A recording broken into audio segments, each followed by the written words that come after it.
Empezamos. Bueno, muy buenas noches.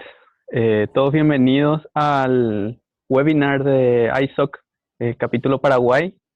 Hoy tenemos un tema muy interesante, ¿verdad? Hablamos de protección de datos personales.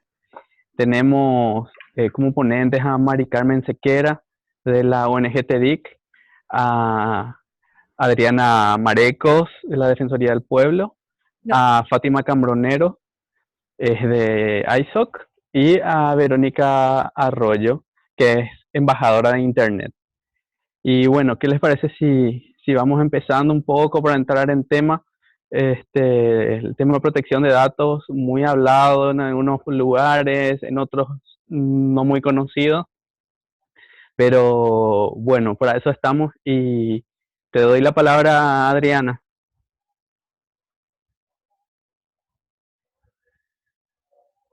Hola, ¿sí me escuchan?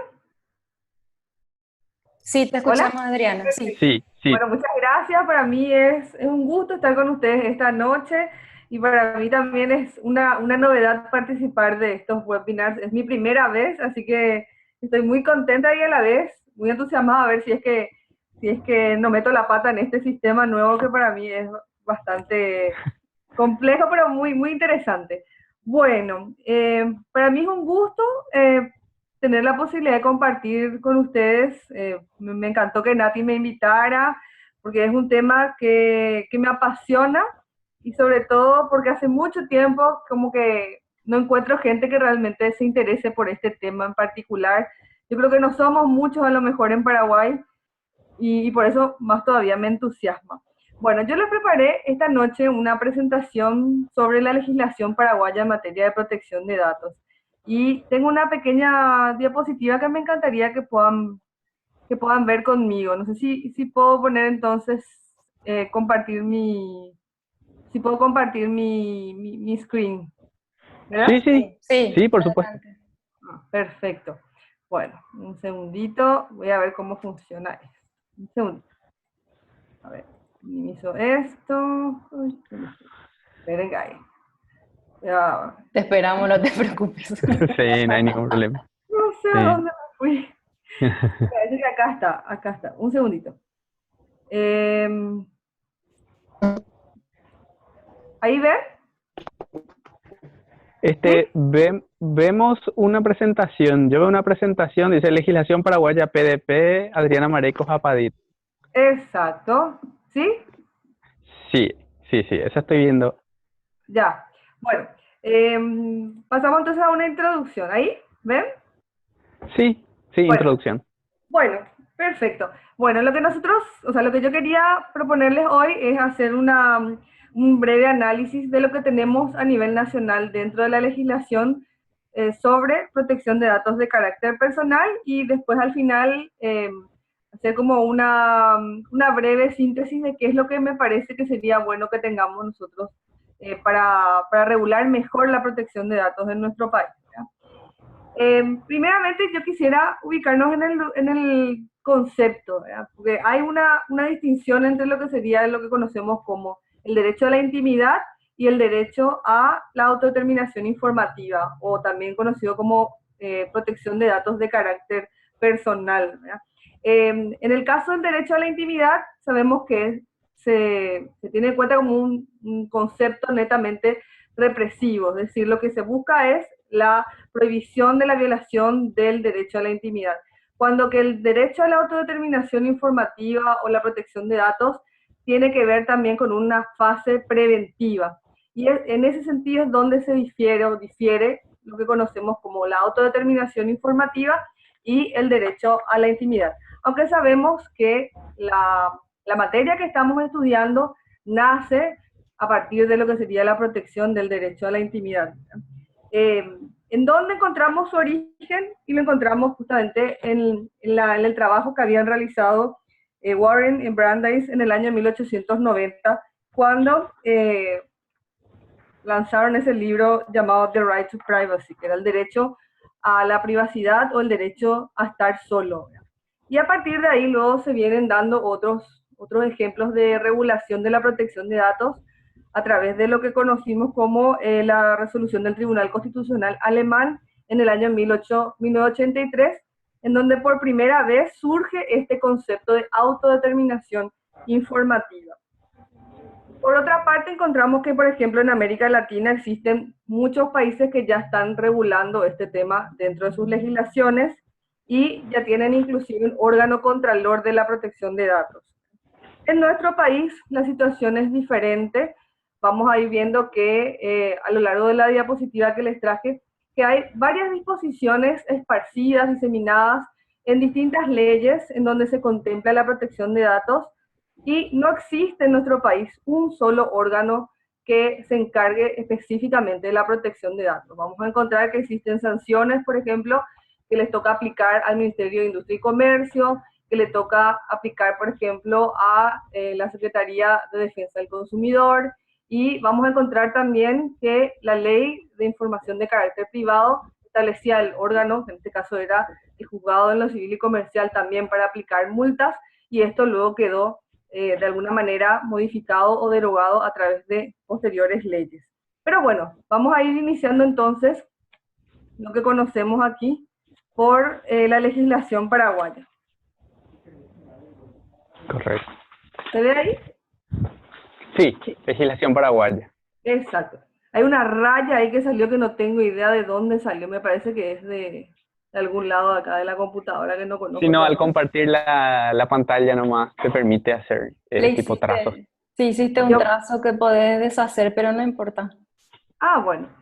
Perfecto. Bueno, vayamos entonces a lo que sería nuestra legislación paraguaya respecto a eso. Primero, dentro de lo que es la Constitución Nacional, nosotros tenemos el artículo 33, que tutela el derecho a la intimidad personal y familiar. Allí sabemos que el derecho a la protección de datos también tiene su origen en la intimidad. También, por otra parte, más adelante, tenemos el artículo 25, en donde también se encuentran derechos y deberes y garantías consagrados. Ahí dice justamente el derecho que tiene la persona a la libre expresión de su personalidad. ¿Y por qué justamente analizamos este aspecto? Porque el derecho a la protección de datos tiene que ver justamente con la dignidad del ser humano y también con el libre ejercicio de su personalidad. Y en ese sentido recordar entonces que claro, la protección de datos también se tutela a través del ejercicio de la personalidad. Ahora bien, nosotros decimos, ¿qué pasa? En el caso específico de la Constitución española, por ejemplo, existe específicamente el derecho a la autodeterminación informativa como un derecho fundamental previsto en esa Constitución. A diferencia de nosotros, que contamos más bien con el derecho a la intimidad, el desarrollo de la personalidad, el habeas data, que también está previsto en nuestra Constitución, y no tenemos una norma que específicamente nos proteja contra la utilización de nuestros datos a través de medios automatizados. Sin embargo, hay un artículo que a mí me gusta decir que es digamos como un comodín dentro de la Constitución, que es el artículo 45. Y este artículo nos dice que no porque los derechos no estén expresamente enunciados, vamos a entender que no existen, ¿sí? A grosso modo. Y en ese sentido dice, de los derechos y garantías no enunciados. La enunciación de los derechos y garantías contenidas en esta Constitución no debe entenderse como negación de otros que, siendo inherentes a la personalidad humana, no figuren expresamente en ella. Entonces, si bien no tenemos el derecho a la protección de datos como un derecho fundamental expresamente establecido, sí tenemos, por otra parte, este artículo que nos dice que si bien no está, no podemos negar que existe. Por otra parte, el artículo 135, del que no me voy a detener mucho porque eso es como para todo un webinar aparte, que es el derecho a poder ejercer esta garantía, que es una de las 4 garantías constitucionales que tenemos en nuestra Constitución, que es la garantía del habeas data, que nos permite acceder a datos sobre nosotros mismos, sobre nuestros bienes o sobre, que obren, mejor dicho, en registros públicos o registros privados de carácter público. Y esta garantía nosotros lo podemos poner en práctica solicitando ante un magistrado competente la actualización, la rectificación o la destrucción de datos que fuesen erróneos o afecten ilegítimamente a nuestros derechos. Después, por otra parte, también dentro de lo que sería nuestra normativa, encontramos dentro de lo que sería la normativa convencional, el derecho a la intimidad previsto en la ley 1/89, que por la cual se ratifica la Convención Americana de Derechos Humanos, y hay otras disposiciones de similar carácter, por ejemplo, en el caso del artículo 17 del Pacto Internacional de Derechos Civiles y Políticos, y en la Declaración Universal de Derechos Humanos, en donde también se protege la vida privada. Por otra parte, también tenemos la normativa vigente en materia penal. Y ahí es que encontramos que la legislación penal contempla en el artículo 143 la lesión de la intimidad de la persona, por ejemplo, ¿verdad? Y en este caso castiga con pena de multa. Y tenemos también otro hecho punible, como por ejemplo sería el hecho punible de lesión del derecho a la comunicación y a la imagen, y en ese sentido señala que el que sin consentimiento del afectado grabara o almacenara técnicamente la palabra de otro, o hiciera accesible a un tercero la palabra de otro, no destinada al conocimiento, entonces en ese sentido también establece una pena privativa de libertad hasta 2 años o con multa. ¿Y por qué, por ejemplo, estamos hablando en ese sentido de grabar la voz de alguien sin consentimiento como algo que tiene que ver con la protección de datos? Porque la voz es un dato. La imagen de la persona también es un dato personal. Entonces, de alguna manera es también proteger datos personales a través de la ley penal. Luego, dentro de lo que sería el recorrido de las leyes que tenemos en Paraguay respecto a la protección de datos, encontramos que en el año 2013 fue promulgada la ley 4868 de comercio electrónico, y esta en su artículo 6 establece que en ningún caso la actividad comercial de los proveedores podrá vulnerar la protección de datos personales y los derechos de la intimidad personal y familiar de las partes. Ahí también tenemos entonces otra normativa que prohíbe, digamos, el uso de los datos personales. Adriana, Sí. una pregunta. En ese caso, ¿qué ocurre a tu criterio con la venta de bases de datos que todos conocemos, creo yo, ya a esta altura? Sí. Bueno, habría que analizar desde este punto de vista si es que a qué hecho punible correspondería la venta de bases de datos, porque en realidad no está prohibida la venta de bases de datos en nuestro país, según desde mi óptica, ¿verdad? Habría que ver si contiene, por ejemplo, qué tipo de datos, pero vamos a analizar eso con nuestra ley que viene más adelante, ¿verdad? Luego, por ejemplo, le quería comentar que Paraguay también está dentro de lo que sería conocido como el proyecto Mercosur Digital de la Unión Europea, ¿verdad? Y en ese sentido, Paraguay integra el bloque también con Argentina y Uruguay. Argentina y Uruguay son países considerados como países adecuados para la Unión Europea en materia de protección de datos. Paraguay todavía no logró adecuarse a eso, a esos requisitos que la Unión Europea establece, ¿verdad? Pero el Paraguay, como miembro del proyecto de Mercosur Digital, tendría que seguir ese mismo modelo, sobre todo porque sabemos que dentro de lo que es ahora lo que se busca es que cada país tenga una normativa, la normativa necesaria para ser considerado un país que sea, digamos, país adecuado, ¿verdad? Porque nuestro país, lastimosamente, si bien tiene una serie de normas dispersas, no tiene un órgano regulador de protección de datos como sí lo tiene, por ejemplo, Uruguay, o sí lo tiene, por ejemplo, Argentina. Entonces, en ese sentido hace falta todavía bastante desarrollo para nuestro país, ¿verdad? Vamos a continuar entonces también con una nueva ley. Antes de pasar a ese aspecto, es importante señalar que en el caso de la infracción a la norma prevista que les había mencionado, existen multas de 5.000 a 10.000 jornales mínimos para actividades diversas no especificadas. Y estas infracciones son aplicadas por el Ministerio de Industria y Comercio. Entonces, ahí tenemos, por ejemplo, un órgano que se encarga de aplicar una sanción. Después, hace poco, muy recientemente, a través de la ley 5.830, se estableció también la prohibición de la publicación no autorizada por los usuarios titulares de telefonía móvil, ¿verdad? Esta ley es nuevita, salió hace poco y sirve para proteger a los titulares o usuarios autorizados de los servicios de telefonía en cualquiera de sus modalidades de los abusos del procedimiento de contacto, publicidad, oferta, venta. Famoso que no queremos recibir mensajes de publicidad, o sea, es para justamente evitar eso, ¿verdad? Y esta ley 5830 crea un registro nacional en el ámbito de la Secretaría de Defensa del Consumidor. Entonces vemos aquí otra norma que también tutela la protección de datos de carácter personal o la autodeterminación informativa, pero que tiene su defensa en la Secretaría de Defensa del Consumidor. Lo que se crea con esto es un banco de datos en donde las personas que no quieran recibir esta publicidad pueden inscribirse. Ustedes me dirán entonces, ¿qué quiere decir? Que cada persona tiene que ir, inscribirse para no recibir la publicidad. Entonces, las empresas que se dedican a remitir publicidad ya saben que no tienen que remitirle a esas personas que están inscritas en esa lista. En España se viene haciendo esto ya hace bastante tiempo a través de lo que se llaman las listas Robinson.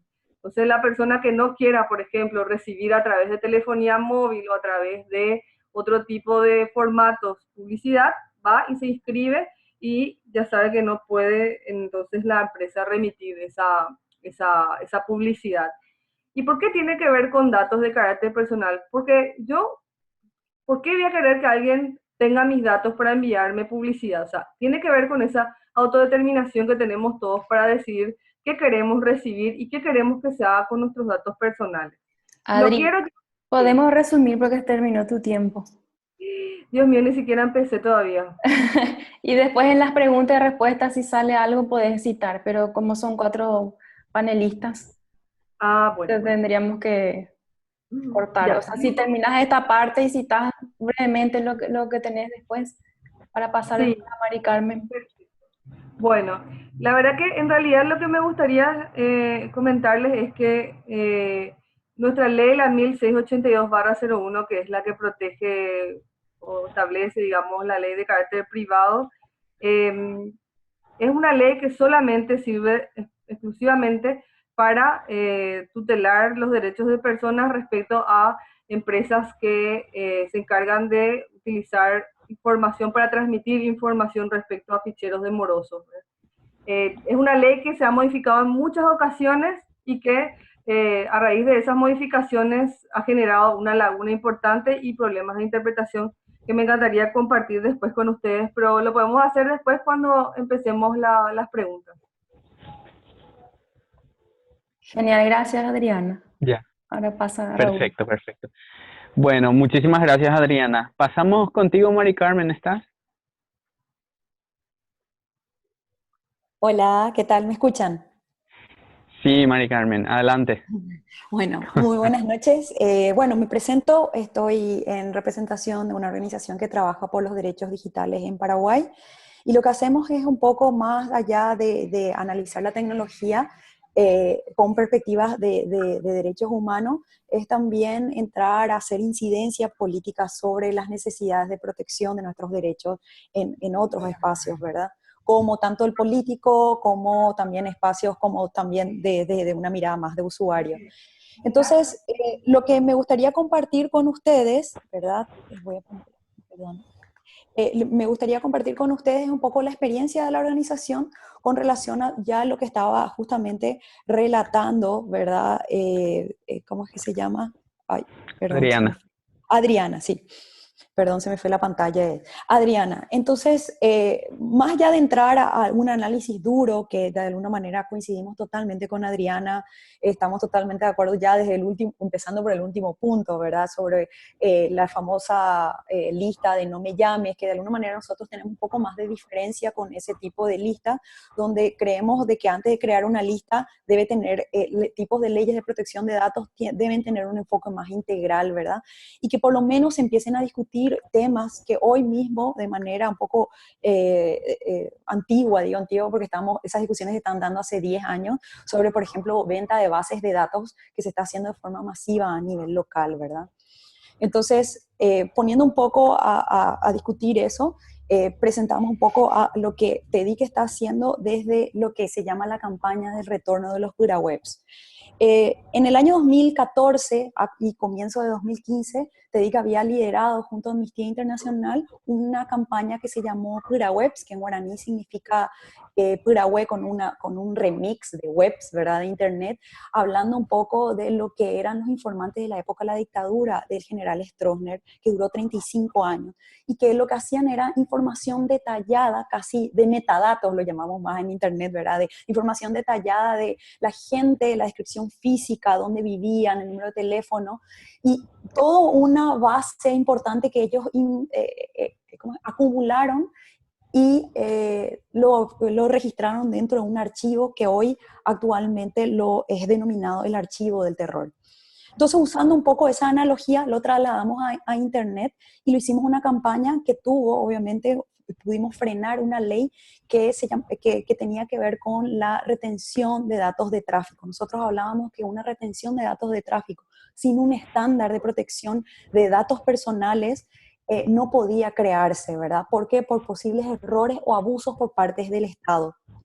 Y no estamos hablando de posibles abusos o posibles, o sea, o sospechas inclusive del Estado, sino obviamente sobran razones de por qué hablamos de que es necesaria una ley de datos personales y por qué es importante discutir esto tanto en el aspecto legislativo, ¿verdad?, sino también de conciencia de las personas de obligar a que el Estado cumpla los compromisos ante la OECD con temas de economía digital, Naciones Unidas, la OEA, ¿verdad?, con esta red de protección de datos personales, que tienen que ver con elevar esos estándares y también no solamente el cumplimiento de ese, sino también una cuestión de auditoría y rendición de cuenta de cómo las empresas públicas y privadas utilizan o recolectan esa información de los titulares de los datos. Entonces, digo, sobran las razones porque en reiteradas ocasiones hemos denunciado que sucesivos gobiernos han negociado y adquirido software de vigilancia, o sea, es decir, que el Estado paraguayo ha comprado software como FinFisher, que son altamente intrusivos y que relatores especiales tanto de Naciones Unidas como relatores de libertad de expresión de la OEA han dicho que esto tiene una calidad mucho más violenta y desproporcionada para la persecución de hechos punibles. O sea, que se utilicen estos software solamente en últimas instancias, pero hoy actualmente se están utilizando de una manera como por defecto. Esto se ve en los casos como en la campaña de espía gobierno o gobierno espía de México, y en el caso también de Paraguay, donde se han demostrado casos de vigilancia de las periodistas de un periódico muy famoso en Paraguay que se llama ABC Color por parte de los militares y el Centro de Inteligencia. Por otro lado, también hicimos investigaciones que este año lo publicamos, ¿verdad?, que se llamaba ¿Quién defiende tus datos?, que indagaba el tratamiento de datos personales por parte de las proveedoras de Internet, donde se encontraron como, por ejemplo, casos como la Fiscalía accede a los datos de nuestras comunicaciones de las personas sin orden judicial. O sea, esto no solamente incumple estándares básicos de lo que es el tratamiento de acceso a de datos, sino también es violento al debido proceso, que es un principio constitucional, ¿verdad? Y por otro lado, casos más concretos, ¿verdad? Como estos tipos de datos, ¿verdad? O cómo se discrimina o se accede de forma ilegal, digo ilegal aunque no esté regulado, como por ejemplo lo estaba diciendo ya Diana, en que obviamente la venta de datos hoy actualmente no es ilegal, pero creemos que estas grandes bases de datos hoy representan informaciones muy sensibles que cuando se cruzan podemos identificar con más detalle a la persona, ¿verdad? Y sobre todo violentando principios fundamentales de la protección tanto de datos personales, porque obviamente no hay consentimiento a veces de estar en esas bases de datos, o por lo menos no cumple con los fines que yo facilité esos datos, como por ejemplo, me voy a un supermercado, hay un sorteo de un auto o lo que fuera, y yo pongo mis datos, pero después finalmente aparezco en otra base de datos. Un caso muy folclórico digo para no hablar de situaciones así muy vergonzosas, donde se consiguen las firmas de un grupo de fútbol en el interior del país y esas se utilizan, esa base de datos con su número de cédula, esas firmas se utilizaron para justamente estar a favor de la modificación de la Constitución Nacional en marzo de 2017, donde el presidente de la República estaba planteando hacer una enmienda para una reelección. O sea, estamos hablando de que mis datos utilizaron de una manera diferente a la finalidad que me dijeron. Entonces, ¿quién es el que controla o quién puede salir a defendernos? ¿Quién puede ser puede cumplir la tutela o las garantías, ¿verdad?, de mis datos, ¿verdad?, más allá de la institución del habeas data que me otorga la Constitución Nacional. Y por otro lado, también estamos hablando de que hoy el Estado está comprando software para recolección de datos biométricos. Estos datos son súper sensibles relacionados a la biología o morfología de las personas. Sin una implementación integral de estos estándares de protección de datos, corremos obviamente el riesgo de filtraciones, venta de las mismas bases y obviamente una discriminación. Digo discriminación porque ya se dan casos inclusive de las bases de datos de gente que tiene y diagnosticado el VIH y que en muchas empresas privadas no están siendo contratadas. Estamos hablando de una información súper sensible y estamos hablando también de que inclusive están incumpliendo leyes donde están prohibiendo tipo de discriminaciones, ¿verdad? Y bueno, y por otro lado, ya para ir más o menos cerrando, y después me gustaría como más contarle más de cómo montamos la campaña y cómo queremos que se sume más gente, es obviamente la ley de acceso a la información pública que entró a regir en el 2015 y que demanda, o sea, que demanda que existan normas claras de protección de datos personales. O sea, necesitamos también un poco de equilibrio de cómo el Estado debe publicar esa información no sensible, pero sí personal, de, por ejemplo, funcionarios públicos. También ese balance de cuándo es interés público y por qué es importante publicar cuánto ganan los funcionarios públicos y cuándo sí tenemos que cuidar la información de la gente que trabaja en estos espacios como funcionarios públicos, ¿verdad? Entonces, la campaña en sí, con estas tantas razones, ¿verdad? Presentamos el retorno de los Pura-Webs, que le voy a pasar ahora el link, que es una serie ilustrada co-creada con El Surtidor, que es un medio digital que trabaja en cómo ilustrar una información, ¿verdad? Lo tritura, obviamente, de nuestros policy papers, que son aburridísimos, de 45 páginas probablemente, y que probablemente mucha gente cree de que datos personales o una ley de datos personales no la afecta y esto solamente está tan lejos y esto solamente tiene que regular a las empresas públicas o privadas, ¿verdad? Y que tan importante es, ¿verdad? Porque Paraguay no cumple estos estándares mínimos de protección y que El Surtidor junto a TEDIC hemos diseñado 5 capítulos de donde relatamos los detalles de la forma que evolucionaron estos mecanismos, tanto de vigilancia, los riesgos y cómo nos exponemos diariamente cuando proveemos nuestros datos personales y los derechos que violan con el uso arbitrario de los datos. Entonces, ¿cómo funciona el negocio de la venta de base de datos? Eso es lo que nos preguntamos y obviamente es lo que generamos dentro de un scroll creado por El Surtidor para después entrar a una reflexión de por qué necesitamos una ley de datos personales como una primera instancia para obligar al Estado, ¿verdad? Después, nos pueden discriminar con nuestros datos. ¿En qué usa la SENAT el software de vigilancia que compró en el 2012? ¿Por qué la SED, que es la Secretaría de Estado de Tributación, requiere datos personales para que paguemos impuestos? Ni siquiera ellos identifican qué datos biométricos piden.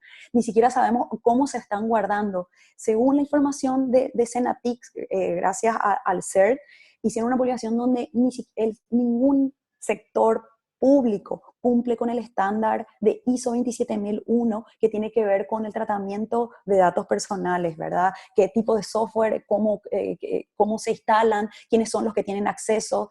Y dentro de esas preocupaciones, obviamente, hicimos una entrevista de 9 instituciones públicas que utilizan bases de datos, tanto de la Policía Nacional como una Secretaría de Tributación, ¿verdad? O como un Ministerio de Salud.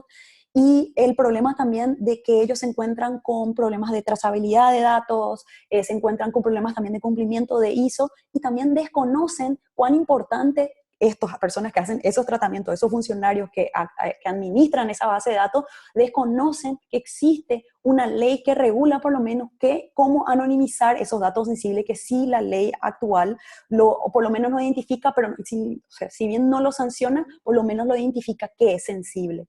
Entonces, partiendo más o menos por ahí, me gustaría que después pasar un poco a preguntas. Acá le paso el link, que es el surti, ¿verdad? .com/purawebs, que es la página que habla de de la campaña, obviamente, de la protección, o sea, de instalar la problemática de por qué nos tienen que importar los datos personales.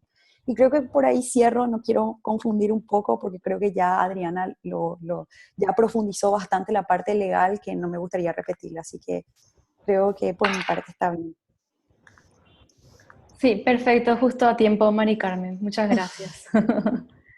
Ahora Fátima Cambronero de ISOC México. Les queremos decir que, bueno, como ven en la pantalla, ahí está en el currículum de cada uno de los presentadores, que para ahorrar tiempo dejamos ahí para que ustedes lean y se interioricen del perfil de cada uno. Entonces pasamos directamente a la presentación. Adelante, Fátima. Bueno, muchas gracias, Natalia, y gracias por la invitación a todo ISOC Paraguay. Y yo también tenía muchas cosas para hablar, y por suerte ya estuvieron hablando de cosas relacionadas Adriana y Mari Carmen, así que voy a tratar de que demore menos. Por lo que comentaban las colegas, en Paraguay lo que falta es una ley específica, una ley integral de protección de datos personales, y entonces yo quería referirme a cuáles son las mejores prácticas en el tratamiento de datos personales, tanto a nivel regional como a nivel internacional. Para esto existen diferentes guías, recomendaciones o consejos o estándares que se han elaborado para poder ya sea elaborar o actualizar en su caso las legislaciones en materia de protección de datos personales. Entre ellas, las que existen a nivel internacional y a nivel regional, las más conocidas son: una es la guía de la OSD, que es la Organización para la Cooperación Económica y el Desarrollo, para regular la protección de la privacidad y el flujo transfronterizo de datos. Otra es la Convención del Consejo de Europa para la protección de los individuos con respecto al tratamiento automatizado de datos personales. El otro es el marco de privacidad de APEC, que es Cooperación Económica de Asia-Pacífico. Una que es más actual y más conocida es la Resolución de Madrid de 2009 sobre los estándares internacionales para la protección de datos personales y la privacidad. Y la más fresquita es la que se publicó el 20 de julio, que son los estándares de protección de datos personales para los estados iberoamericanos, que surge dentro de la red iberoamericana de protección de datos personales. También acá, antes de seguir en este tema, me parece importante destacar que todas estas recomendaciones no son elaboradas en base a la participación de los múltiples actores interesados, ni siquiera en base a consulta a los ciudadanos. Son todas iniciativas que han sido elaboradas por autoridades de protección de datos, y por lo tanto con la participación de un solo actor, vinculándolo con la gobernanza de Internet. De este conjunto de recomendaciones, me gustaría a mí compartirles cuáles son estos principios que debería tener una legislación en materia de protección de datos personales. Y para comenzar voy a hablar primero de los principios en sí mismos, que esos son: uno es el principio de licitud, o de legalidad también, que implica que el tratamiento de estos datos personales debe hacerse en base a lo que establece la normativa aplicable. Y además, en el caso de tratarse de una persona jurídica, una persona moral, como una empresa, que sea quien trate los datos personales, a esta licitud del tratamiento se lo va a dar el objeto social, por ejemplo. Si la empresa está habilitada para hacer actos lícitos, el tratamiento en consecuencia será en principio lícito. Otro de los principios muy importantes es el principio de información, en el cual el responsable deberá elaborar políticas de privacidad, o como se llama en México, un aviso de privacidad, en los cuales se le informe al titular como mínimo quién es, o sea, la identidad y el domicilio del responsable, de quien está tratando los datos personales, los datos personales de los titulares a los cuales le va a dar tratamiento, las finalidades del tratamiento, los plazos de conservación de los datos, si se realizan o no transferencias nacionales o internacionales de datos personales, los mecanismos y medios para que el titular pueda ejercer sus derechos ARCO, que se llaman diferentes en otros países, pero fundamentalmente son los derechos de acceso, rectificación, cancelación y oposición, el origen de los datos personales cuando estos datos no fueron obtenidos directamente del titular. Esto es muy importante cuando los datos son tratados a través de medios electrónicos, y a veces se desconoce a dónde van a parar nuestros datos. Otro de los principios es el principio de lealtad, en el cual el responsable deberá tratar los datos personales de los titulares, privilegiando siempre los intereses del titular y la expectativa razonable de privacidad, absteniéndose de realizar actos que sean, o de tratar los mismos a través de medios o fines engañosos o fraudulentos. Otro de los principios muy importantes, que también se refería a Mari Carmen, es el principio del consentimiento. Como regla, para que un responsable pueda tratar los datos personales, debe contar con el consentimiento del titular, o sea, del dueño del dato. Y este consentimiento debe ser libre, o sea, no debe haber ninguna coacción para que yo entregue mi consentimiento, debe ser previo al tratamiento, debe ser informado a través de estas políticas que mencionábamos antes, y en principio debe ser expreso, salvo las excepciones que establezcan las legislaciones locales donde permitan un consentimiento tácito. Y también, como regla, siempre se le deberá permitir al titular del dato personal que revoque el consentimiento que otorgó en cualquier momento y a través de medios que sean accesibles y gratuitos para este titular. Otro de los principios es el principio de finalidad, en la cual el tratamiento de estos datos personales que realice el responsable se debe limitar a las finalidades que ha determinado en su política o en su aviso de privacidad. O sea, no se podrán tratar los datos para otra finalidad que no esté contemplada allí. Si se quiere tratar para una finalidad distinta, se deberá modificar esta política y obtener nuevamente el consentimiento del titular. Otro de los principios es el principio de proporcionalidad, que implica que el responsable solo tratará los datos personales de los titulares que sean adecuados, pertinentes y limitados al mínimo necesario de acuerdo a las finalidades que motivaron este tratamiento y que justifican el tratamiento. Otro de los principios es el principio de calidad, en el cual el responsable deberá adoptar las medidas necesarias para que los datos que tenga del titular sean exactos, actualizados y estén completos. Y en su caso, si no son así, que se le permita al titular actualizarlos, reflejar un cambio o rectificación de estos datos. Y además, cuando estos datos dejen de ser necesarios para la finalidad para las cuales se los recabó, se deben dejar de tratar por el responsable y debe disponer de medios que sean adecuados para una eliminación correcta, absoluta de las bases de datos y segura.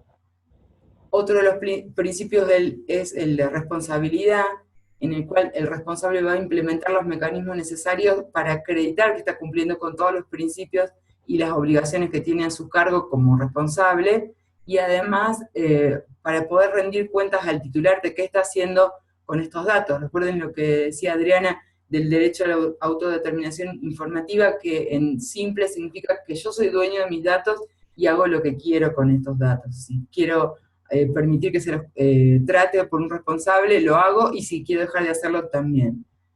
Y otros principios que para algunas legislaciones, como por ejemplo en México, no se los considera principios, sino como deberes, son el de seguridad y de confidencialidad, que van de la mano, en el cual se establece que el responsable deberá implementar medidas de seguridad tanto técnicas, físicas y administrativas para garantizar la confidencialidad, la integridad y la disponibilidad de los datos personales. Y en este caso, si se ha producido alguna vulneración en los datos personales de los titulares que está tratando el responsable, se le debe informar a este titular para que adopte las medidas necesarias. Y por otra parte, el deber de confidencialidad o el principio de confidencialidad establece que el responsable deberá también implementar mecanismos durante el tratamiento de los datos para que estos datos personales se mantengan siempre de manera confidencial, aun cuando haya finalizado la relación que tenía con el titular. Ahí mismo, en ese momento se debe seguir conservando este secreto sobre los datos que han sido tratados. Además, también cualquier legislación en materia de protección de datos personales debe tener en cuenta cuáles son los derechos de los titulares, que es lo que mencionábamos antes, estos derechos ARCO para algunas legislaciones, o llamados derechos de acceso, acceso a rectificación, cancelación y oposición. Entonces es una obligación del responsable o de las organizaciones informar a los titulares a través de estas políticas qué datos se tratarán, para qué, por cuánto tiempo, si se van a transferir a terceros o no. También el titular tiene derecho a que elija si va a permitir el tratamiento de los datos o no a través del consentimiento. También algo relacionado a lo que mencionaba Mari Carmen, en principio no se podrán establecer bases de datos personales sensibles, o salvo cuando específicamente se justifique su tratamiento. Y entonces, en ese caso, en muchas legislaciones, cuando sí se permite el tratamiento, se requiere se llama un consentimiento agravado, en el cual este consentimiento debe ser expreso, escrito y firmado en muchas legislaciones, como para estar bien seguros de que se ha entregado el consentimiento de manera inequívoca para que se traten estos datos sensibles, porque recordemos que los datos sensibles son aquellos que pueden dar lugar a la discriminación de una persona. Entonces, por eso se le brinda una mayor protección. Y también, como decíamos antes, también siempre se le debe permitir al titular que pueda revocar su consentimiento en cualquier momento.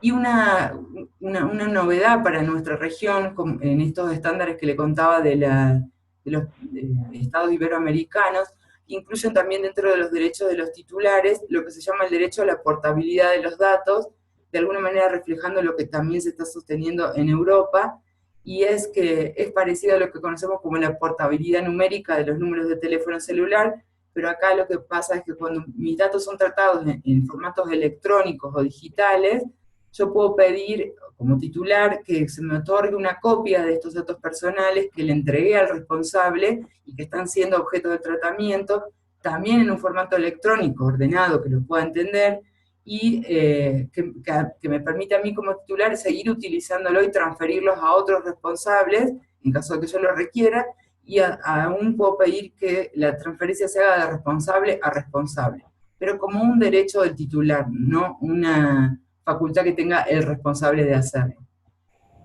Por otra parte, también respecto al control de la información, ya nos referimos a las medidas de seguridad de la información, y que debe contemplar o debe implementar todo responsable en el tratamiento.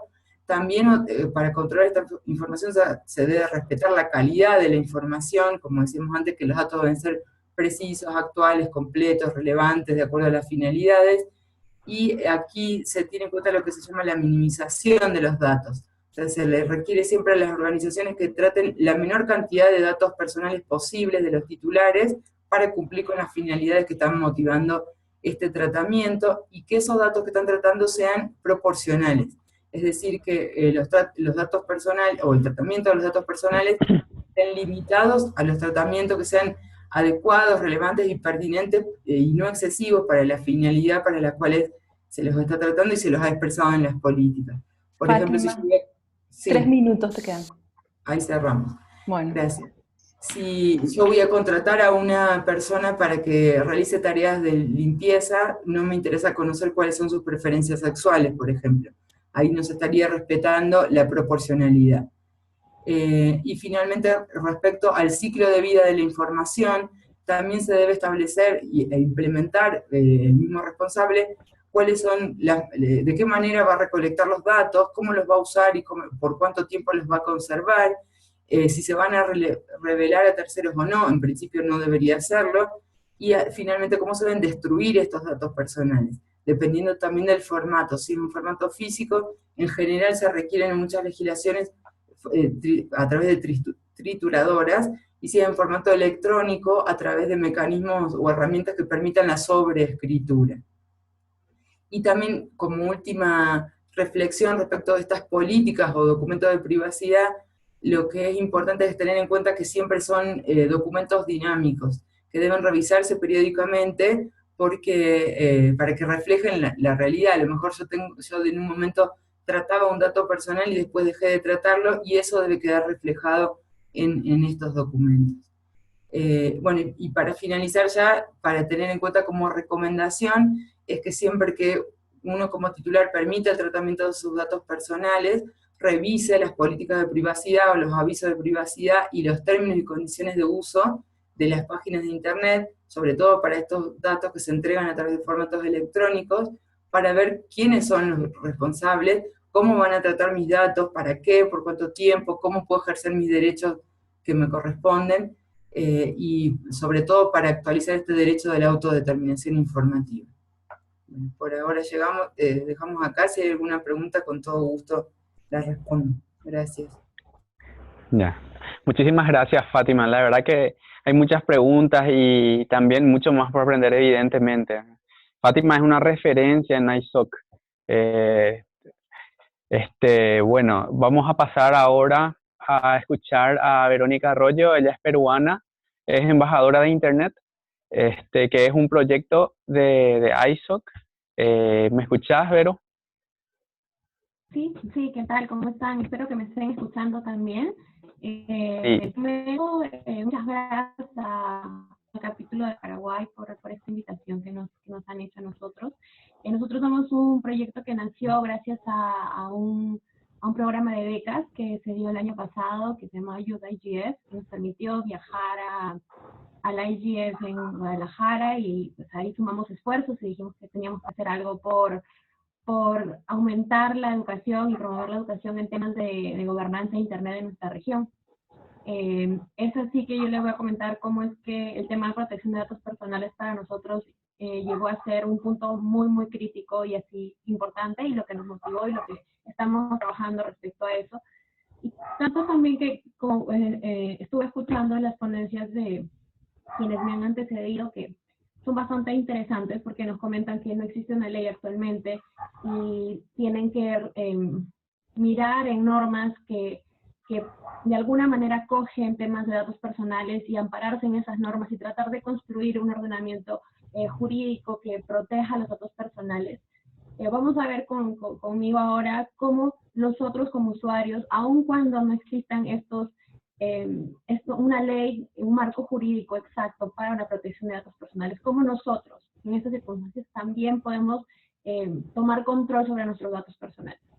La definición básica de protección de datos personales, este derecho que nosotros tenemos, ya sea que nazca desde una idea de libertad, una idea de privacidad, siempre es que nosotros tenemos control sobre los datos que nos pertenecen. Y datos es un concepto muy amplio, como ya comentaron, desde imagen, voz, el nombre, no sé, etnicidad, religión, gustos, preferencias, en fin, son una infinidad de datos.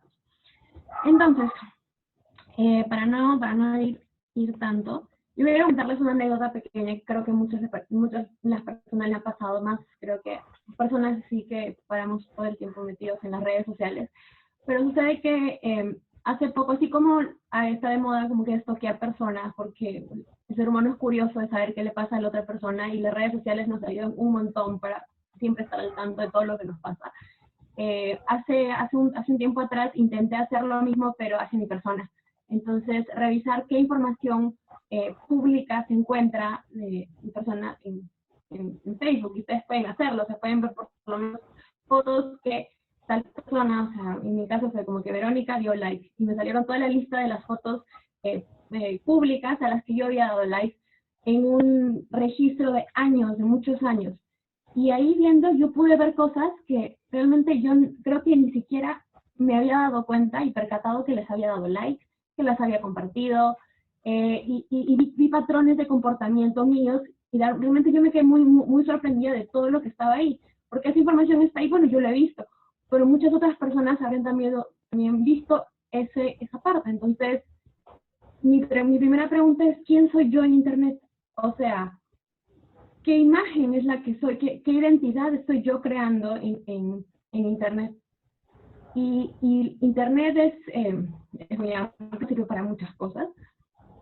Y tratando de responder esa pregunta, llegamos a ver como que nuestra vida diaria, es muy, muy sencillo en definir quiénes somos, ¿no? O sea, somos estudiantes o ya trabajamos en algún lado, y sabemos delimitar muy bien cuál es nuestra vida pública, porque pues, es en la calle, con los amigos, etcétera. Nuestra vida privada, porque es en la casa, en tu cuarto, pero podemos hacer lo mismo en Internet. Entonces, empezó ahí nuestra reflexión dentro de embajadores para ver si es que nosotros, por lo menos como jóvenes, podríamos hacer esta diferencia en Internet. En Internet podríamos decir, o sea, esto es lo público, o sea, esto es lo que todo el mundo va a conocer, pero esto es algo que yo todavía lo conservo conmigo mismo. Entonces, vimos que sí, o sea, hay como, no hay mucha reflexión sobre este tema, uno. Hay poco conocimiento sobre las herramientas para que uno pueda tener control sobre su propia información. Y esto se da gracias a que el Internet nos permite una comunicación muy fluida, de ida y vuelta y rápida, y donde las respuestas son al instante.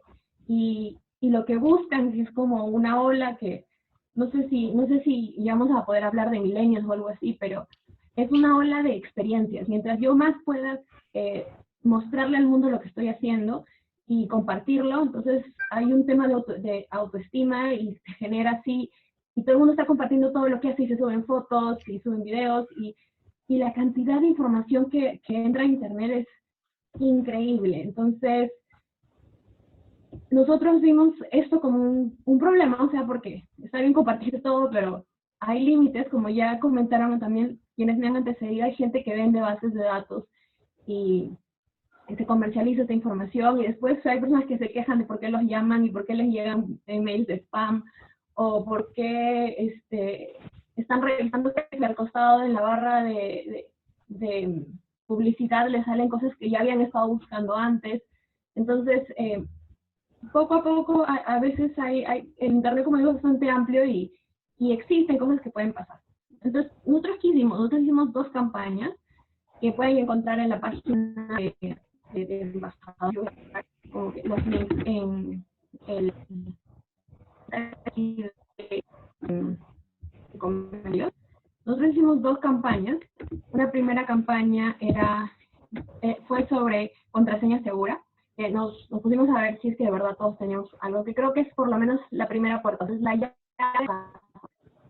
llave buena. Y vimos que necesitábamos hablar de ese tema. Y ustedes pueden ver ahí cuáles son, yo les puedo comentar luego si se asocian las preguntas, como que cuáles son algún tipo, alguna forma, pero básicamente es tener control sobre las contraseñas, tratar de que las contraseñas sean fuertes, no tener una misma contraseña para todas las cuentas, no compartir esta contraseña con todo el mundo. Y eso, o sea, tener conciencia de que esta es la llave, o sea, es una llave con la que la gente puede entrar y puede salir y le puedes dar acceso a cosas tuyas desde tu celular o desde una cuenta en alguna red social. Una segunda campaña que hicimos fue sobre el permiso de aplicaciones, que también la pueden ver ahí. Y esta segunda campaña surgió porque entre lo que conversábamos, nos dimos, o sea, es más la pregunta que decíamos, ok, nos bajamos aplicaciones todo el tiempo porque se ponen de moda y no nos damos cuenta qué datos capta la aplicación de nuestro celular. Nuestro celular es como si fuera un mini cuarto. Ahí yo tengo fotos y tengo videos y obviamente el recorrido que hago por internet y todas esas cosas se queda grabado ahí. Entonces, entra una aplicación y si esa aplicación, por ejemplo, tiene un adware o está configurada de una manera que necesita todos los datos, yo le estoy dando también la puerta abierta a quien tenga control sobre esa aplicación para poder ver todo lo que yo hago y luego puede pasar muchas cosas, hay problemas de phishing y todo eso, entonces creemos que, o sea, en ese momento dijimos, tenemos que hacer una campaña también para hablar sobre los permisos de aplicaciones y cómo podemos controlarlo, porque sí se puede controlar. Entonces, ahí nos dimos cuenta que habían cosas que podíamos hacer. Y bueno, ustedes pueden ver ahí en la página de Facebook que tenemos, hemos lanzado fotos y tips y todo eso, y también trabajamos dos traducciones de unos archivos que habíamos visto en inglés para traducirlos a español. Uno que es para trabajar el tema de permisos en aplicaciones, o sea, permisos de los datos que tienes en Android, y otro en un iPhone. También les voy a poner acá en la lista que ustedes están viendo para que los puedan ver realmente con detenimiento. Yo voy a pasar a hacer algo que yo le llamo así como un autoexamen propio, que es una serie de preguntas que creo que ayudan a que uno mismo empiece a ver qué está haciendo con su información. O sea, qué son los datos que tú le estás dando a internet sobre ti misma o sobre ti mismo. Entonces, la primera pregunta que yo me hago es, obviamente, ¿qué información yo estoy colocando en internet? Bueno, mi nombre, lo que sea, en fin. ¿Y qué más? O sea, estoy poniendo fotos, estoy poniendo videos, estoy generando que las personas sepan qué es lo que me gusta, qué es lo que no me gusta. Es necesario que yo publique todo esto respecto a la información. Siempre antes de que uno publique algo, es bueno como que darte unos minutos y decir, es necesario que esto esté en línea, porque algo que debemos tener bastante en cuenta es que una vez que está en internet es como que imposible de que salga. O sea, es como lanzarlo al mar y ya, te quedo ahí. No hay manera de que alguien vaya y empiece a hacer, no sé, minería y eventualmente elimine, porque hacer copias de lo que está en línea es muy sencillo y la información tiene ese poder de poder multiplicarse y difundirse de una manera increíble. Entonces, siempre pensar por qué lo hacemos, qué información es la que estamos dando. Es necesario eso. Luego, otra pregunta interesante es que nosotros cuando compartimos, por ejemplo, fotos o videos que son generalmente algo más amplio, siempre hay terceras personas que podrían estar a nuestro costado, ya sean personas que conocemos como nuestra familia o amigos, etc. Ellos también, por ejemplo, tienen derecho a proteger sus datos personales. Nosotros sabemos que ellos quieren estar en la foto, ellos quieren como, ¿no? Creo que es parte de una cultura así un poco más de respeto, saber si esas personas que están en mi foto están también puedo publicar las fotos de ellos porque también están ahí. Eso es respecto a los terceros. Otra pregunta que me hago es una tercera, es ¿dónde estamos almacenando toda esta información? A veces están, bueno, si hablamos de redes sociales, supuestamente tú lo ves y está en la aplicación, ¿no? Tienes Instagram y todas las fotos que vas subiendo, tú las ves ahí, pero ¿dónde están almacenadas? O sea, ¿en qué servidor están? Porque al final cuando uno habla, uno dice, no, está en la nube, pero la nube no es algo gaseoso, la nube es al final 3 o 4 servidores y equipos y computadoras que están eventualmente puestos en algún lado no sabemos bajo qué maneras o bajo qué formas. Supuestamente todo eso está en una política de privacidad que todas las aplicaciones suelen tener, porque no necesariamente existe una obligación de tenerlas, no todas los estados tienen una obligación de que existan este tipo de instrumento legal, y nosotros tampoco las leemos, así que sabemos dónde está toda esa información. Luego, si esta información, o sea, donde la estamos almacenando, está en nuestras computadoras, en nuestros celulares, existen maneras para poder cifrar esto y para que no esté al alcance de cualquier intruso que quiera entrar y robar esta información. Se pueden, como les decía, se puede cifrar el tema de teléfono, el disco, las carpetas que tenemos. Se pueden crear contraseñas para que nadie entre a tu computadora de una manera muy sencilla, igual para tu teléfono. Hay formas, nosotros les explicamos en muchas de las campañas que hemos hecho, pero también les puedo comentar más adelante. Tenés 2 minutos, Vero. Perfecto. No, ya estoy bueno, terminando. Y las últimas 2 preguntas una es como que, ¿con quién estamos compartiendo la información? Realmente ver el espectro, a dónde llega esto, si solamente llega a nuestros amigos o también está llegando a todos. Y realmente ahí tendríamos también otro tema para ver si es que de verdad todo el mundo requiere enterarse de esta información. Siempre es hacer un double check de todo lo que estamos dando. Ahí existen plataformas, ese es el camino por donde estamos compartiendo, entonces ver exactamente qué tipo de plataformas son, si son seguras, si son cifradas, qué permisos le estamos dando a estas aplicaciones. Y como último punto que yo tengo acá, ya para terminar, hay una política, tengo una política yo de revisar lo que ya he estado publicando. Eso es lo que he aprendido de la anécdota que les conté hace un rato. O sea, realmente estoy revisando todo lo que estoy haciendo. O sea, después de un tiempo puedes volver a ver tu Facebook y decir, ok, he subido todas estas fotos, realmente necesito que sigan ahí o yo puedo seguir moldeando, porque al final quien va a definir tu identidad eres tú y no es otra persona más. Entonces está en ti decir, este dato va y este dato no va. Entonces, esto es, y quedo abierta a las preguntas y demás cosas que puedan surgir. Gracias. Ya, perfecto. Muchísimas gracias, Verónica. Qué interesante, la verdad, y haber hecho esa búsqueda sobre sí mismo. ¿Cuántas veces deberíamos haber hecho eso y no lo hacemos? Bueno, a partir de ahora vamos a mirar el blog que prepararon los embajadores y vamos a tratar de revisar. Bueno, no sé si hay preguntas, sería muy interesante. Hay algunas preguntas en el chat. Sí. Yo quisiera hacerle una consultita, o sea, mencionar algo respecto a lo que decían algunas de las chicas con respecto también al tratamiento de datos sensibles. Nosotros tenemos dentro de nuestra legislación en la ley 1682, específicamente el artículo 4, habla acerca de la publicación, difusión y transmisión de datos, pero no prohíbe el tratamiento de datos sensibles.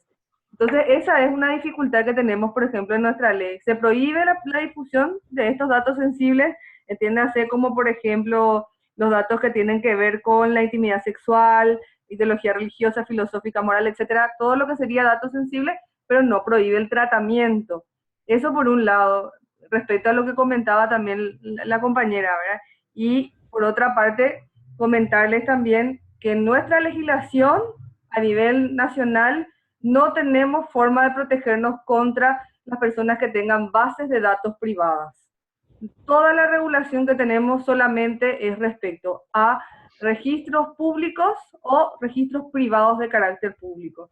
Entonces, si por ejemplo el día de mañana a alguien se le ocurre empezar a juntar información respecto a la orientación sexual de todas las personas en Paraguay, nadie va a poder hacer nada para eliminarse de esa lista.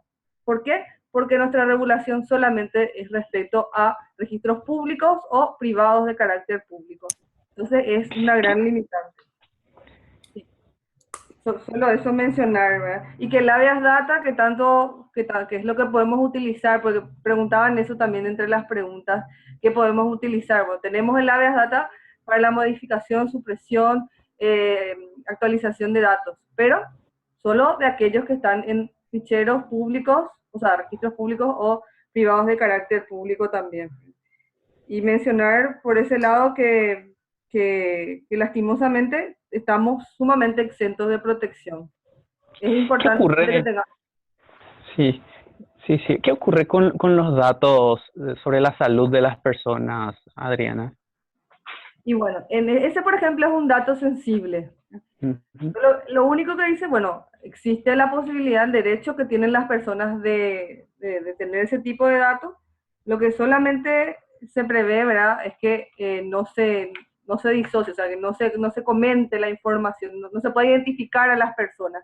Pero hay un artículo también dentro de la ley 1682 que habla de esos datos. El problema es que ¿quién controla que no se difunda la información? Que no sea identificable la persona que tiene, por ejemplo, está en una base de datos y que eso no se difunda.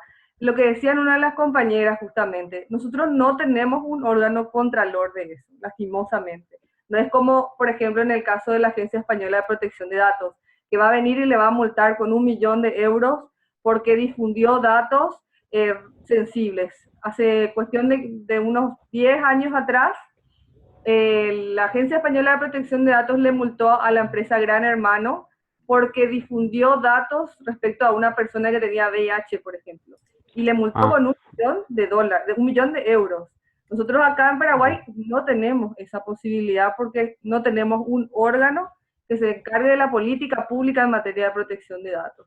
Y tenemos leyes diseminadas por todas partes, digamos, que en algún punto hablan sobre protección de datos, pero que al final no nos sirven porque el órgano de protección es débil, o porque las multas, por ejemplo, en el caso de la ley 1682 establecía multas para las personas que violen la ley 1682 al año de salir esa ley se modificó el artículo y de 700 jornales pasó a 200 jornales, en un año se modificó.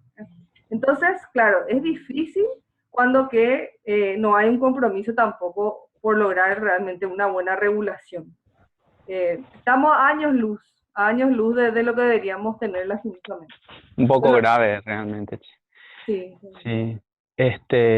¿Hay alguna otra pregunta? Hay algunas preguntas en el chat y nada más como acotación de la gravedad del caso que está comentando Adriana. Justamente este es el objetivo de este webinar, ¿verdad? Para poner un poco el debate sobre el tapete y ser conscientes de la falta de actualización que tenemos en nuestra legislación que no está preparada para la era de Internet. Y si bien, como comentó Verónica, tenemos ciertos cuidados que podemos tomar a nivel personal, estamos muy desprotegidos. Y sobre eso hay una pregunta de Raúl que dice cómo se protegen los mensajes de texto. Cualquiera puede responder, no dijo para quién era. A ver, hay que entender un poco qué es lo que queremos proteger, hay que entender los límites también de un derecho de la privacidad o derecho a la intimidad que está justamente reconocido por nuestro país. Y que, como hablaba anteriormente las otras compañeras, hay formas de proteger y de cifrar o anonimizar para que tanto las empresas públicas, privadas o inclusive la otra parte con quien estoy teniendo una conversación, como el caso de un mensaje de texto, no sea tan, o sea, tenga esos límites de poder comunicarme y decidir cómo yo quiero hacerlo. Justamente por un lado es el factor tecnológico, ¿verdad? Que es el cifrado, técnicas de anonimización en cuestiones más tecnológicas, pero después que eso lo podés hacer vos, entonces vos podés proteger tu texto de comunicación de una manera más individual. Pero acá la discusión justamente que se da es de que necesitamos una herramienta política para obligarle al Estado a que garantice y tutele justamente ese derecho de la protección de datos personales dentro de los principios que ya lo habían, dentro de los estándares que ya lo había estado nombrando Fátima, y también en cuanto a relaciones a lo que es la necesidad y la proporcionalidad, ¿verdad?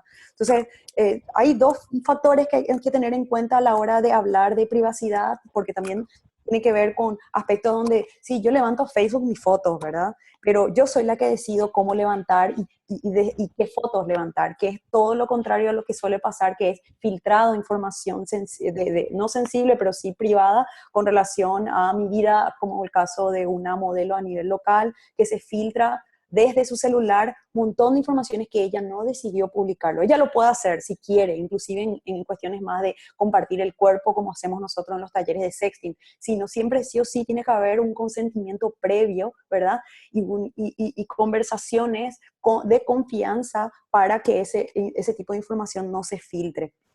No se filtre por la persona que yo estoy enviando el mensaje, no se filtre por un intermediario que esté infiltrando justamente la conexión, ¿verdad? A través de los cables, ¿verdad? De Internet, como pueden ser tanto las proveedoras o otros tipos de empresas que pueden también intervenir, o un software de vigilancia como lo hace el Estado, ¿verdad? Bueno, creo que más por ahí va. Bueno, y la otra pregunta, Mari Carmen, pusiste justamente el post de TEDx sobre los datos biométricos que pide la SED. No sé si quieres hacer algún otro comentario o alguien tiene una pregunta sobre eso. Yo creo que lo que nosotros hablamos es de que, mira, hay una tendencia mundial de modernización del Estado, pero que esa no va acompañada justamente de una mirada más crítica y política de esa información, cómo va a ser recabada, con quién, quiénes son las instituciones o las personas físicas que van a acceder a esa base de datos.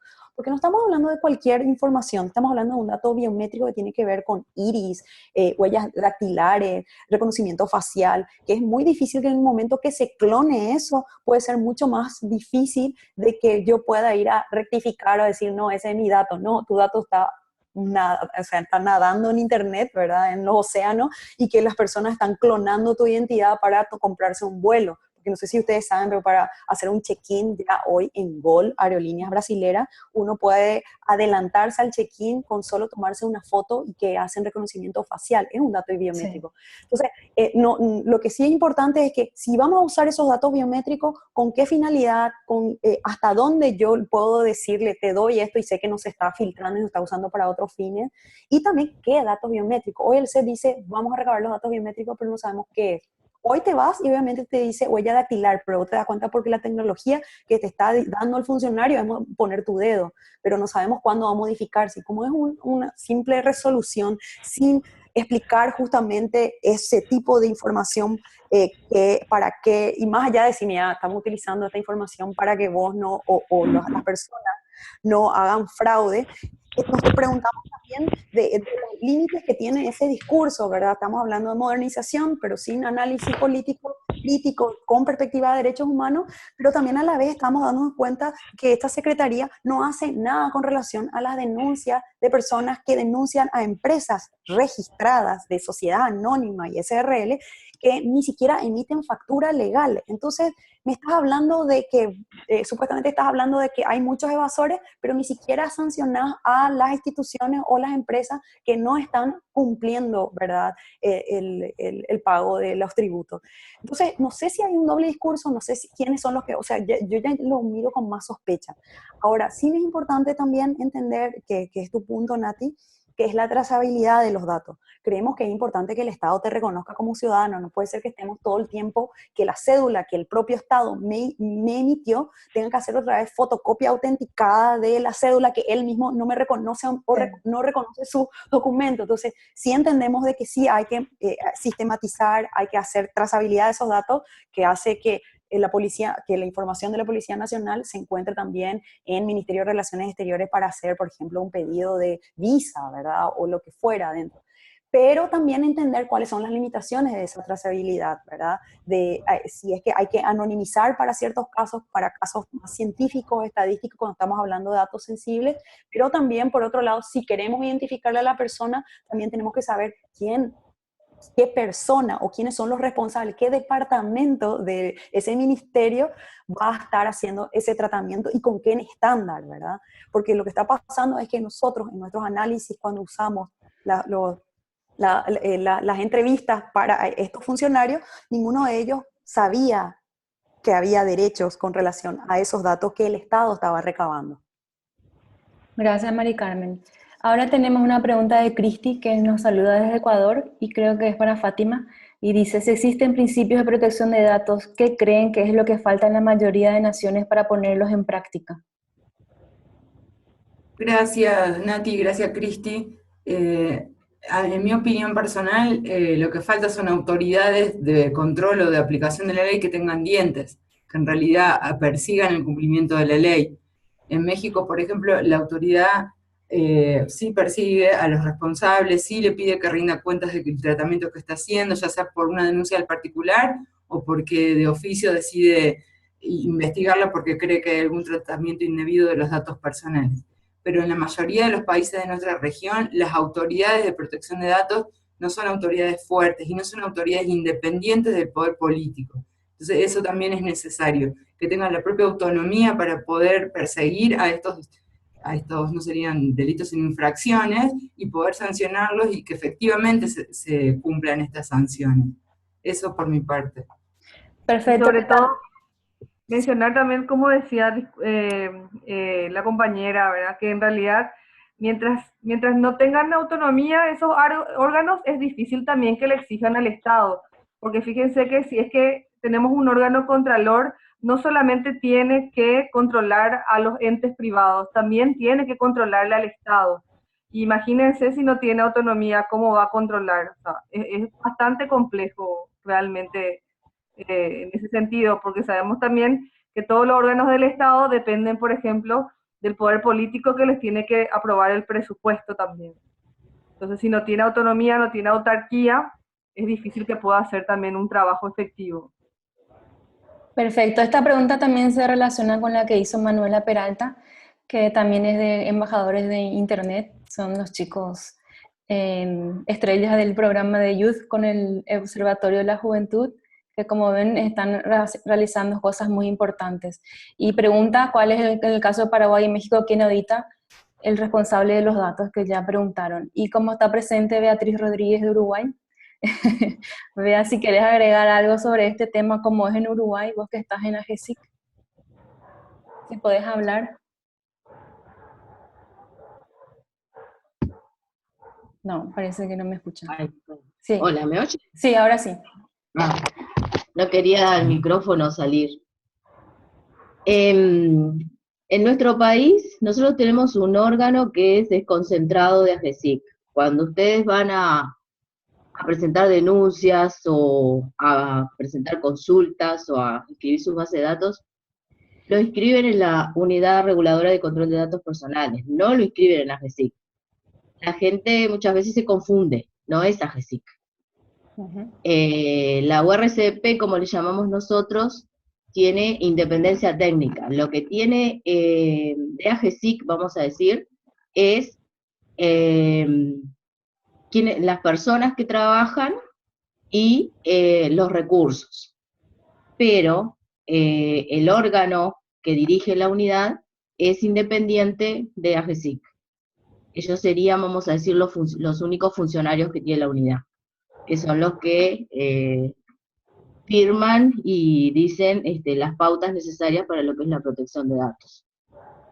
Hemos multado al Estado, hemos multado a bancos, hemos multado a instituciones que realizan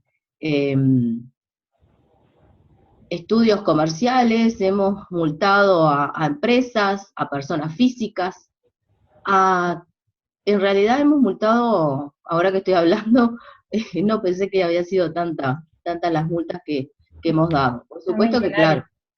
Están millonarios. No, porque no es para nosotros. Ese es el problema.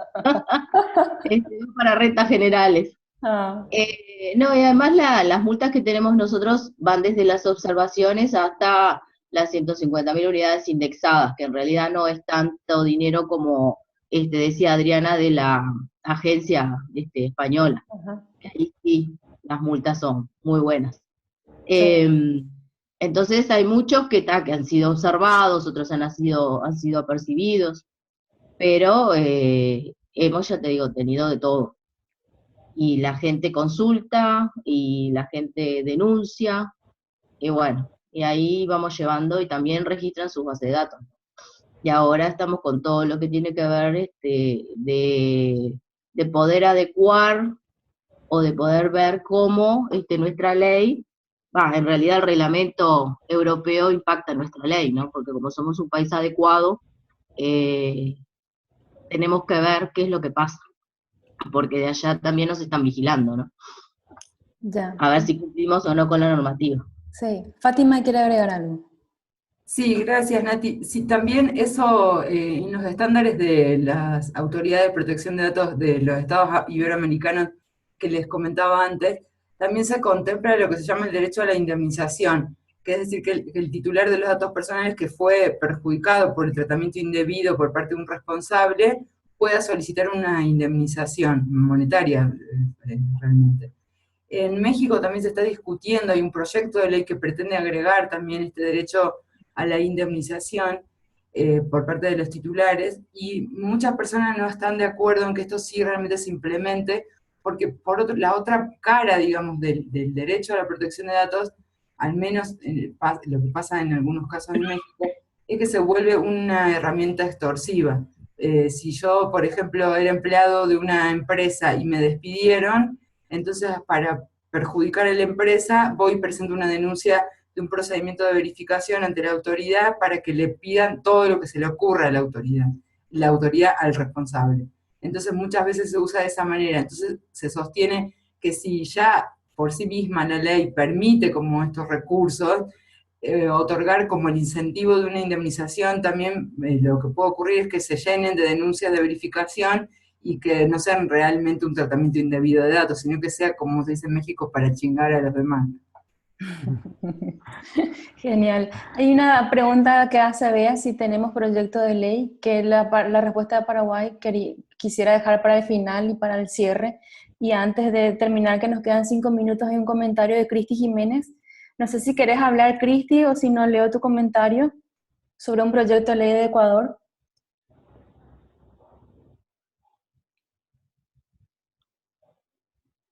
No, está en mudo. Bueno, sí, Cristi, te escuchamos. Bueno, dice, en Ecuador se envió un proyecto de ley para controlar lo que se difunde en redes sociales. Esta iniciativa ha generado rechazo desde el punto de vista que se pretende controlar lo que se difunde. El problema creo que recae en que se pretende sancionar a los proveedores de servicios de redes sociales y no a los usuarios particulares que generan comentarios que atentan contra las personas. ¿Alguien quiere comentar sobre esto? ¿O si tienen experiencia en sus países?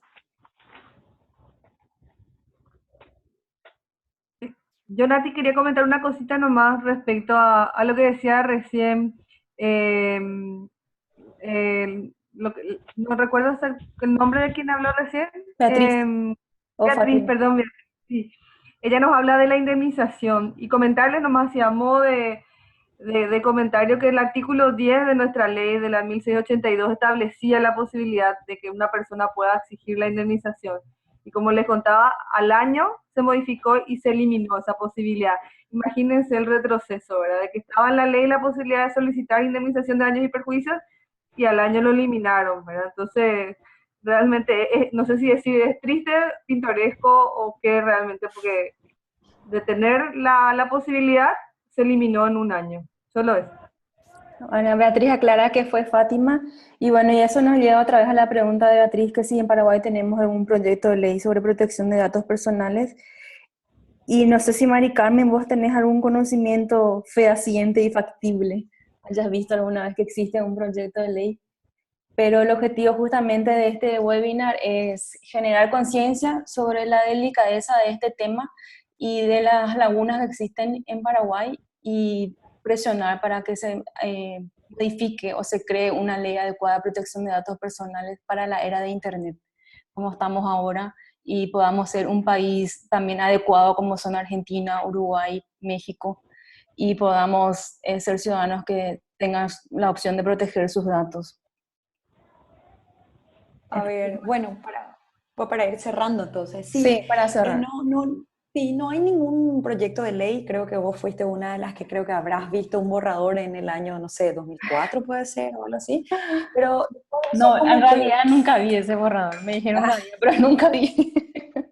claro, ahora lo que sí es importante es aprovechar el nuevo escenario que está Paraguay y desde enero entra ante la OECD dentro de sus estándares en reuniones ministeriales sobre economía digital y otros tipos de reuniones obligan a que sus miembros tengan un estándar mínimo de protección de datos personales, tanto del sector público, que las empresas que estén ahí, sin regulación todavía, como ya algunas lo están haciendo, como por ejemplo los representantes Infoconf, que son los que hacen los scores, ¿verdad? A nivel local y a nivel mundial inclusive, de las deudas de los ciudadanos, y de forma positiva y negativa, ¿verdad? Inclusive no porque estás adeudando, estás en su base, sino también porque estás pagando, estás en su base. Entonces hay que ver también cuáles son los límites que tienen dependiendo de cada jurisdicción.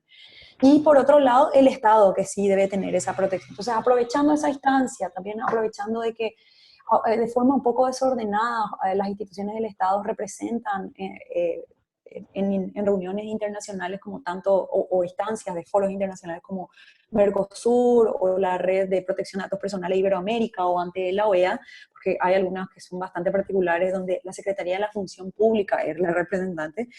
Esta podría ser como una forma también de obligar, de unificar qué institución lo haría, o si haría, como lo dice Adriana, una institución de extra poder como una Contraloría para poder tener la facilidad y de poder controlar también al Estado cómo hace el tratamiento de base de datos. Porque reconozcamos también, si bien las empresas hoy tienen una base de datos importante, como por ejemplo empresas gigantescas como Google, Facebook, compañía, el Estado sigue siendo el generador de datos, de información de los usuarios más grande que existen en todos los países, ¿verdad? La de México, por más que pueda tener Facebook mucha información de metadatos, hoy mucha más información probablemente lo puede tener México, o sea, el Estado de México, como también lo está haciendo Paraguay sin cumplir ningún estándar.